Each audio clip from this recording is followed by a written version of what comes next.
খানাকুলের মুচিঘাটা কাঠের সেতুর একদিকে বেহাল চিত্র, যেটা আমরা দেখিয়েছি নিউজ অগ্নির পর্দায়। অন্যদিক পাকা কংক্রিটের ব্রিজ, যেটি 2016 সাল থেকে ধীর গতিতে কাজ চলছে, হঠাৎ কাজ বন্ধ থাকে। এই নিয়ে খুব সাধারণ মানুষের মধ্যে। পাকা কংক্রিটের ব্রিজ চালু হলে হুগলি এবং হাওড়া জেলার মানুষের সব দিক থেকে যাতায়াতের সুবিধা হবে। অনন্তকাল ধরে কাজ চলছে পাকা কংক্রিটের ব্রিজের, এমনটাই জানাচ্ছেন এলাকার সাধারণ মানুষ। এলাকার পথ চলতি সাধারণ মানুষের দাবি দ্রুত কাজ শেষ করে যাতায়াতের ব্যবস্থা হোক। অন্যদিকে হুগলি জেলা পরিষদের সদস্য কালীপদ অধিকারী তথা বিজেপি নেতা, তিনিও বলছেন দ্রুত কাজ হচ্ছে না। সবাই এই মুচিঘাটা পাকা কংক্রিটের ব্রিজের দিকে লক্ষ্য নজর দিলে তবেই দ্রুত কাজ সমাপ্ত হবে, আর তারপরেই বাস চলাচল করতে পারবে। দেখুন বিস্তারিত। এলাকার সাধারণ মানুষ কালীপদ অধিকারী, হুগলি জেলা পরিষদের সদস্য, খানাকুল 2 ব্লকের ভিডিও মধুমিতা ঘোষ এবং খানাকুল 2 পঞ্চায়েত সমিতির সভাপতি রুম্পা মণ্ডল কি জানালেন। ব্যুরো রিপোর্ট, নিউজ অগ্নি। নামে নয়, কাজে সাংবাদিকতা। বিজ্ঞাপন ও লাইভ এবং যে কোনো রকমের খবরাখবর জানাতে যোগাযোগ করুন নিউজ অগ্নির দপ্তরে 9903070007। হ্যাঁ, আর নতুন যে ব্রিজটা হচ্ছে, এটা তাড়াতাড়ি করে দিলে মনে হয় মানুষের পক্ষে খুব উপকার হয়, কারণ যদি কিছু নিয়ে যেতে পারছে না, আর এই কাজ দিয়ে 4 চাকা বেরোতেই পারছে না জায়গা ছাড়া। পাকার ব্রিজ পাশে একটা তৈরি হচ্ছে অনেকদিন থেকে, সেটা কি রেডি হয়ে গেছে? সেটাই, ওইটাই যদি তা দ্রুত করে দেয় তাহলে সমস্যা। আর কতটা কাজ বাকি আছে বলে মনে হয়? আর মেন ব্রিজের বাম দিক এবং উভয় দিকে, নদীর উভয় পাটটাই কমপ্লিট হয় না, চাইছি দ্রুত ব্রিজটা হয়ে যায়। তাহলে এই মুহূর্তে যদি 4 চাকা নিয়ে যাতায়াত করা হয়, যে জায়গাটায় আপনি দাঁড়িয়ে আছেন, কোনো ব্যবস্থা আছে যাতায়াতে? না, যাওয়ালে রুগী হলে পরে ছেড়ে দেয়, রুগী ছাড়া কেউ যেতে পারে না। আর এটা কোন জায়গা? এটা মুচিঘাট। এটা এপারটা চন্দ্রনন্দপুর, খুনিয়া চন্দ্রনন্দপুর, ওপারটা পলাশপাড়। আর পলাশপাড় কোন জিপির মধ্যে পড়ছে এটা? এটা হচ্ছে 1 নম্বর জিপি, মানে এই পারটা আবার 2 নম্বর জিপি। আচ্ছা, এই পারটা 2 নম্বর, ওটা ওপারটা 1 নম্বর। এই মুহূর্তে আছি মুচিঘাটা ব্রিজের ওপরে, যেখানে পাকা কংক্রিটের ব্রিজ। সাধারণ মানুষের দাবি ছিল, অর্থাৎ খানাকুলবাসী এবং জয়পুরবাসী, ঝিকিরাবাসী, তাদের কিন্তু দাবি ছিল যে এই ব্রিজটা পাকা ব্রিজ চালু হোক। সেই চালু হয়নি। বিকল্প পথ হিসাবে কিন্তু এতদিন ধরে, দীর্ঘ কয়েক বছর সিপিএম এর আমল থেকে কিন্তু ওই যে ব্রিজটা দেখতে পাচ্ছেন, কাঠের ব্রিজ, সেই কাঠের ব্রিজটা কিন্তু এতদিন চলে আসছে। কিন্তু এই কাঠের ব্রিজ দিন দিন ক্ষত হচ্ছে এবং যাতায়াতের অনুপযোগী হয়ে উঠছে, এবং এলাকাবাসীর দাবি তুলছে যে এই ব্রিজ দিয়ে আমরা যেতে আসতে পারছি না, 4 চাকা গাড়ি নিয়ে যেতে পারছি না। কিন্তু এখান দিয়ে মাছের গাড়ি, বোলেরো, পিকআপ ভ্যান, ছোট ছোট যে 4 চাকা ভ্যানগুলো, সেইগুলো কিন্তু এখান দিয়ে কিন্তু যাতায়াত হতো, এবং ব্যবসা বাণিজ্যের ক্ষেত্রেও কিন্তু একটা বিশাল সুবিধা হতো। কারণ এখান থেকে হাওড়া যেতে গেলে একটা খুব কম সময়ের মধ্যে কিন্তু পৌঁছে যাওয়া যায়, কিন্তু এর বিকল্প হিসাবে যদি ঘুরে যাওয়া হয় মায়াপুর দিয়ে, অনেকটাই সময় লাগে। তাই খানাকুলবাসী পছন্দ করে এই দিকটা দিয়ে হচ্ছে হাওড়া যাওয়ার জন্য, কলকাতা যাওয়ার জন্য। কিন্তু এই মুহূর্তে একটাই পথ, যেটা হচ্ছে এই কাঠের ব্রিজ। কিন্তু এই কাঠের ব্রিজটা এই মুহূর্তে ভগ্নপ্রায় অবস্থায় রয়েছে, যেটা যাতায়াতের অনুপযোগী, এবং পঞ্চায়েত সমিতির দায়িত্ব নেওয়া সত্ত্বেও তারা কিন্তু এখনো সঠিকভাবে মেরামত করে উঠতে পারলো না, যাতায়াতের উপযোগী করে তুলতে পারলো না। এরকমটাই দাবি এইখান দিয়ে যারা পথচারী, এই ব্রিজের, মুচিঘাটা ব্রিজের পথচারী, তারা জানাচ্ছে। আমরা দেখাবো বিস্তারিত তথ্য, এবং সঙ্গে আছে আমাদের কালীপদ অধিকারী বাবুকে আজকে পেয়েছি এখানে। উনি এই পথ দিয়ে যাচ্ছিলেন, তিনি এই কি বলছেন এই ব্রিজ নিয়ে শুনবো বিস্তারিত নিউজ অগ্নি পর্দায়। সঙ্গে থাকুন। আছে মুচিঘাটা ব্রিজ।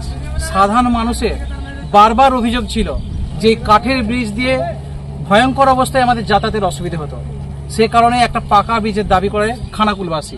এবং যে ব্রিজটাতে এই মুহূর্তে দাঁড়িয়ে আছে, এই ব্রিজটা কিন্তু হুগলি জেলা এবং হাওড়া জেলা সংযোগ কেন্দ্র, যেটা খানাকুল থানা পড়ছে একদিকে পড়ছে জয়পুর থানা। সেই সংযম যে কেন্দ্র, সেই কেন্দ্রটি আজকে আমরা দাঁড়িয়ে আছি। দীর্ঘ 16 সাল থেকে কাজ কিন্তু চলে যাচ্ছে। কখনো কৃষকদের সমস্যা, কখনো বাড়িওয়ালাদের সমস্যা। সেই সমস্যা বিভিন্ন প্রশাসন মাধ্যম কিন্তু তারা জানিয়েছে। সেই প্রশাসন মাধ্যম তারা কিন্তু সহযোগিতা করেছে এলাকার মানুষকে, এবং এলাকার মানুষও কিন্তু তাদেরকে সহযোগিতা করেছে। এলাকার মানুষের সহযোগিতাতেই আজকে কিন্তু এই ব্রিজটা হয়েছে, যে ব্রিজের ওপরে কিন্তু আমরা দাঁড়িয়ে আছি। অলরেডি একটা বাস এখান দিয়ে যাতায়াতেরও করানো হয়েছে বেশ কয়েকদিন আগে বলে জানা যাচ্ছে, এবং দেখতেই পাচ্ছেন যে পেছন দিকে কিন্তু কাজ চলছে, জোর কদমেই কাজ চলছে। কিন্তু কাজ জোর কদমে চললেও মাঝে মধ্যে কিন্তু কাজ ধীরগতি হয়ে যায়। কিন্তু কেন? এই রকম প্রশ্ন কিন্তু মাথার মধ্যে নাড়াচাড়া দিচ্ছে খানাকুলবাসীর মধ্যে। কারণ যে কাঠের ব্রিজটা রয়েছে, সেই কাঠের ব্রিজটা দিয়ে এই মুহূর্তে 4 চাকা গাড়ি যাতায়াত করছে না। তাহলে বিকল্প রাস্তা হিসাবে কিন্তু একমাত্র তারা পাবে কিন্তু এই রাস্তা, যে রাস্তায় কিন্তু আমরা দাঁড়িয়ে আছি। কিন্তু এই রাস্তা এখন বন্ধ। দেখতেই পাচ্ছেন পেছনে যে এখানে কাজ হচ্ছে, এবং এখান থেকে দূরে, আরেকটু দূরে গেলেই সেখানে কিন্তু এই রাস্তাটা হচ্ছে উঠবে, যেটা মুচিঘাটা কাঠের ব্রিজ যাবার আগে এই রাস্তাটা কিন্তু পড়ছে। আমরা জানবো যে এই রাস্তাটা এরকম ভাবে ধীর গতিতে কেন হচ্ছে, বা এই রাস্তাটা কতদিন ধরে এরকম কাজ হবে, বা সাধারণ মানুষ এই রাস্তার উপর দিয়ে যেখানে আমরা দাঁড়িয়ে আছি এই রাস্তাতে চলাচলের উপযুক্ত হবে। কি বলবেন? আমার সঙ্গে আছে হুগলি জেলা পরিষদের সদস্য তথা বিজেপি নেতা কালীপদ অধিকারী। কি বলছেন শুনবো, কি বলবেন এই ব্রিজ নিয়ে? দেখুন, এই ব্রিজটা ঠিকই বলেছেন, 2016 সাল থেকে জনাব ইকবাল আহমেদ যখন এখানে এমএলএ তখন এটার ভিত্তিপ্রস্তর স্থাপন হয়। তারপর থেকে সুব্রত মুখার্জিও এসেছিলেন। ব্রিজের অগ্রগতির জন্য মানুষ কিন্তু আশা করেছিল যে হুগলি হাওড়ার যে সংযোগস্থল এই মুচিঘাটা ব্রিজ দীর্ঘদিন, মানে 99 সালে কাঠের ব্রিজটা হয়েছিল, সেই সময় বলপাই লাইব্রেরি থেকে এটা করেছিল এবং সেখানে যে মানুষ চলাচলের জায়গা ছিল, একমাত্র জায়গা। তো মানুষ ইচ্ছা করেছিল, মানে মানুষের আশা ছিল নতিপুরবাসী, বলপাইবাসী, পলাশপাইবাসী, বিশেষ করে এখানে 1-2 অঞ্চল আছে, যে দুটো অঞ্চলে সমস্ত প্রশাসনিক কাজ করতে খানাকুল 2 নম্বর বিডিও অফিস যেতে হয়, খানাকুল থানায় যেতে হয়, আরামবাগ সাব ডিভিশনে যেতে হয়। তার যাওয়ার একমাত্র রাস্তা এটা, এবং Arambagh hospital, Khanakul hospital, Nadipur hospital যাওয়ার জন্য অ্যাম্বুলেন্স যেতে গেলেও এই রাস্তাটা নদী পারাপার করতে হবে। সেই 2016 সাল থেকে নানান টানবাহানা, 2023-এ পঞ্চায়েত নির্বাচনের পর জেলা পরিষদের কাছে আমরা যখন বিষয়টা নিয়ে একটু আরও বেশি আগ্রহী হই, তখন জেলা পরিষদ সদর্থক ভূমিকা পালন করে এবং জেলা পরিষদ নতুন করে তাদের নিজস্ব অনুফান্ড থেকে এই রাস্তার অ্যাপ্রোচ রোড নিয়ে যে সমস্যা সেটা কাটানোর চেষ্টা করে। বারবার পঞ্চায়েতে বসা হয়, ডিএলআর সাহেবরা আসেন, এতে জমি জট অনেকটা কেটেছে। 5% মানুষ যারা বয়স্ক মানুষ বিশেষ করে তারা রেজিস্ট্রি করতে পারেনি। কৃষক বলতে এই সমস্যাটা আছে, তারা রেজিস্ট্রি করতে যেতে পারেনি বলে তাদের রেজিস্ট্রিটা হয়নি। আর 2-1টা ক্ষেত্রে, যে ক্ষেত্রে যাদের জমির মালিকানা সংক্রান্ত সমস্যা আছে, তারা রেজিস্ট্রি করতে পারেনি। প্রায় 95% মানুষ রেজিস্ট্রি করে দিয়েছেন এবং অ্যাপ্রোচ রোডের কাজ, কিন্তু অদ্ভুতভাবে যেটা দেখা গেল, ইলেকশনের আগে রাস্তাটা খুলে দেওয়া হয়েছিল, রাস্তার কাজ বাকি থাকা সত্ত্বেও। তারপর হঠাৎ করে ব্রিজ চলতে চলতে বন্ধ হলো। এই খামখেয়ালিপনাটা কিন্তু চলছে। সেটা কোন প্রশাসন করছে, জেলা প্রশাসন করছে কি আমার ব্লক প্রশাসন করছে আমি জানি না, কিন্তু বন্ধ হচ্ছে। সম্প্রতি খানাকুলের এই যে রোডটা, এই ব্রিজটা দেখাশোনা করার জন্য জেলা পরিষদ সরাসরিভাবে যুক্ত হয়েছে, কিন্তু এখন যে কাজটা দেখছেন ঢালাই রাস্তাটা হচ্ছে, এই ঢালাই রাস্তার কাজ খুব ধীর গতিতে চলছে, প্রচণ্ড ধীর গতি, এবং একটা বাইরে বোর্ড লাগিয়ে দিয়েছে যে প্রায় 1 মাস ধরে এই ব্রিজের কাজ চলবে। কিন্তু এই যেটুকু রাস্তা, এটা যদি সঠিকভাবে হয়, এই রাস্তাটা করতে 1 সপ্তাহ সময় লাগার কথা নয়। আধুনিক প্রযুক্তিতে যেভাবে ব্রিজ তৈরি হয়েছে, এখানে ব্রিজ তৈরির যেমন একটা টালবাহানা ছিল, রাস্তা তৈরির ক্ষেত্রে একটা টালবাহানা কিন্তু দেখা যাচ্ছে। আমাদের পক্ষ থেকে আমরা স্থানীয় প্রশাসন, পঞ্চায়েত, আমরা কিন্তু রাস্তা অ্যাকোয়ার করে দিয়েছি, অর্থাৎ অ্যাপ্রোচ রোডে জমি সংক্রান্ত সমস্যা প্রায় নেই বললেই চলে। রাস্তা তৈরিও হয়েছে, এখান দিয়ে যাতায়াত করার মতো সমস্ত সুবিধা আছে, কিন্তু পাকাপাকিভাবে ঢালাইয়ের কাজটা এত ধীর গতিতে চলছে, যার জন্য মানুষ কিন্তু প্রচণ্ডভাবে অসুস্থতার মধ্যে পড়ছে, অসুবিধার মধ্যে পড়ছে।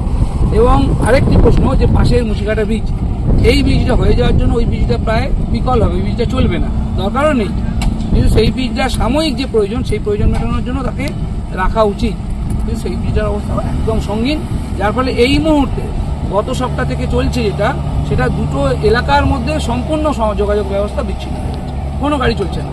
এই মুহূর্তে যেটুকু কাজ দেখতে পাচ্ছেন যে ধীরগতিতে হচ্ছে, এটা কি মনে হচ্ছে যে 1 মাস লাগতে পারে বা আরো কম? কন্ট্রাক্টর কি বেশি কর্মী লাগিয়ে এটা আরো রাতারাতি করে দিতে পারে? তার কোনো বন্দোবস্ত আপনাদের পক্ষ থেকে করা হবে, জেলা পরিষদের পক্ষ থেকে? আমরা তো, আপনিও দেখতে পাচ্ছেন যে এখানে কোনা কয় ওই 8-10 জন লোক নিয়ে একটা ঢালাই মেশিনের কাজ হচ্ছে। এই রাস্তা থেকে এইভাবে হওয়া উচিত ছিল। একটা ঢালাইয়ের কাজ হতে গেলে এটা যেটুকু রাস্তা বাকি আছে, এটা ঠিকভাবে করলে 2-3 দিনের কাজ আছে, কিন্তু সেই কাজটাকে যেভাবে চলছে, এবং ওনারা যা নোটিশ করেছেন যে দীর্ঘদিন প্রায় 1 মাসের কথা লিখেছেন, রাস্তা চলছে কিন্তু অনির্দিষ্টকাল চলবে, এটা এলাকার মানুষ মেনে নেবেন। কিন্তু এখন ব্যাপারটা হয়ে গেছে পর্যন্ত বহুদিন ধরে মানুষ একদম অসহায় হয়ে পড়েছে। দুটো এলাকার মধ্যে সম্পূর্ণ যোগাযোগ বিচ্ছিন্ন। কাঠের ব্রিজ পঞ্চায়েত সমিতিও কোনো ব্যবস্থা নেয়নি, আর হুগলি জেলা পরিষদ এই রাস্তার ক্ষেত্রেও কোনো অগ্রগতিতে কোনো গতি আনার চেষ্টা করছে না। এই জন্য মানুষের ভোগান্তি, আর কিছু না। আপনারা শুনলেন জেলা পরিষদের সদস্য কালীপদ অধিকারী, তিনি কি জানালেন, এবং এই রাস্তা কবে শেষ হবে এবং এই রাস্তা উপযোগী কখন হবে মানুষদের যাতায়াত করার জন্য, এখনো কিন্তু অনিশ্চয়তার মধ্যে পড়ছে। আমরা দেখাবো বিস্তারিত, সঙ্গে থাকুন। আমাদের যে কংক্রিটের ব্রিজটি নির্মাণ কার্য চলছে, সেটি আর আপাতত নেক্সট 10 ডেজের মধ্যে শেষ হয়ে যাবে, এবং তারপরে প্রুনিংয়ের জন্য আমাদের 21 দিনের জন্য যে সময় দিতে হয়, সেই সময়টা দিতে হবে। তো আশা করা যাচ্ছে আর 1 মাসের মধ্যে এই ব্রিজের কাজটা কমপ্লিট হয়ে যাবে, তখন মানুষ ওই ব্রিজটা ব্যবহার করতে পারবে।